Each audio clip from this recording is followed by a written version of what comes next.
Hey YouTube, Crazy Knife Guy Mad Yako here, and welcome back to my series, Knives That Changed the World. Today I'm going to share some thoughts on this little historically significant knife that many probably don't know much about. It's an unassuming little jigged slip joint from Providence, Rhode Island.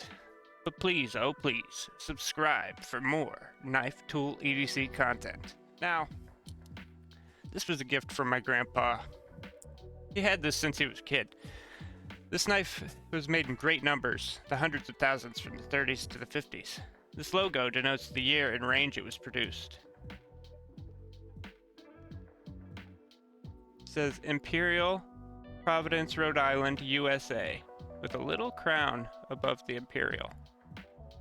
Imperial Knife Company of Rhode Island made these. This was a little knife that probably was on display at the checkout of a hardware store for a lot of little boys who are now my grandpa's age. Dad just came back from war or something, had to fix something, winds up at the hardware store, sees this at the register, and grabs it for the kids at home. My grandpa used to play mumbly peg with this knife when he was a kid.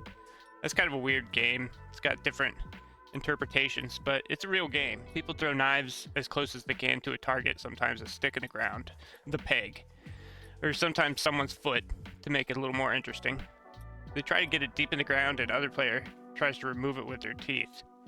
At least that's what I read about mumbly peg. Anyway, this specific knife is significant because it's so widely produced. I would bet that everyone near the East Coast has seen one of these, or something of the like. I'm guessing it's from the 50s since it's in such good shape. It's kind of important to Americans because it reminds us of peacetime. It was made after the war. My grandpa's childhood. The oldest knife I own, and it's 70-something-year-old knife. I would bet near the East Coast everyone's seen one of these, or something of the like. I'm guessing it's from the 50s since it's in such good shape. It's kind of important to Americans because it reminds us of the peacetime. It was made right after the war. My grandpa's childhood. It's the oldest knife I own, and it's a 70-something-year-old knife. It's a slip joint, made of sheet metal. I'm guessing from the looks of it, the jigged handle, which is also made of stamped sheet metal, was originally painted black. The scales are crimped on here and here, and you are not taking this apart, not if you want to get it back together. It was built to last for sure, but it's partially due to the fact that it was built to not be taken apart. It has this keychain loop on the back, seemingly made of baling wire or something like that. It has a nail nick to open it. It's in really good condition compared to some of the examples that I saw online. It goes between $30 and $60 in the secondhand market if you're looking to buy one. The clip point blade and a little sharpening choil. I did polish this guy. It was a little rusty when I received it, but it came out of a toolbox. Most importantly for the game of mumbly pig, it has that pokey tip. Well, maybe not anymore, but it did. Imperial Knife Company was actually founded in 1916 by two Italian immigrant brothers, Felix and Michael Mirando. They originally worked for the Empire Knife Company in Connecticut. I'm going to infer they learned what was needed to be done and went further east to do it themselves. Imperial was the largest high-volume knife manufacturer in the United States at one point in time. They were known for always innovating in ways to be more efficient and more affordably produce knives. During World War II, they partnered with Ulster, another hugely popular knife company from the time. Now, Ulsters are known for being really collectible.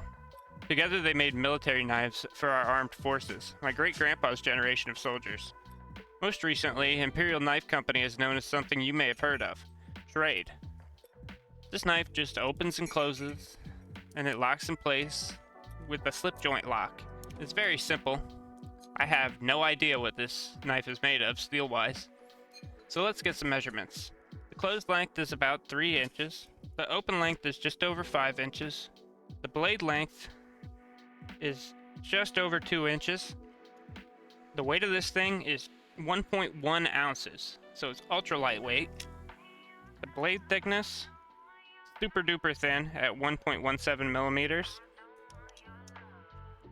Of course, it doesn't have much room to go down. It goes down by about another millimeter over a distance of about 12 millimeters. As you can see, the feel in the hand, it just barely fits It's easy to hold on to, though, due to the extra width towards the back. I was given this knife by my grandpa, who's very important to me, which easily makes this my most treasured knife. It's got good looks, and it carries a lot of sentimental value. The style is the look that I like the most, like a Barlow style. And it kind of dictates which slip joints I get sometimes, and other pocket knives that I decide to get. I know there's some knives that I look forward to getting that are similar to this, like the Ohio Riverjack, the Lake Champlain, and some Jack Wolf knives with the same look. I've also got a CRKT Lanny with that same bone jigging on steel. So thanks for joining me and listening to my story about this little clip point slip joint. Shout out to the Knight's Edge, Kenman Dan Kenman, and Arkansas EDC. Some great YouTube channels to check out.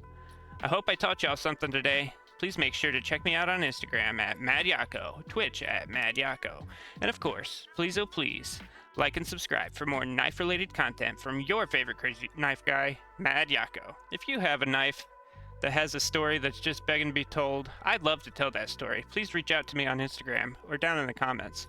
Next week I'll be back with another history lesson. Peace!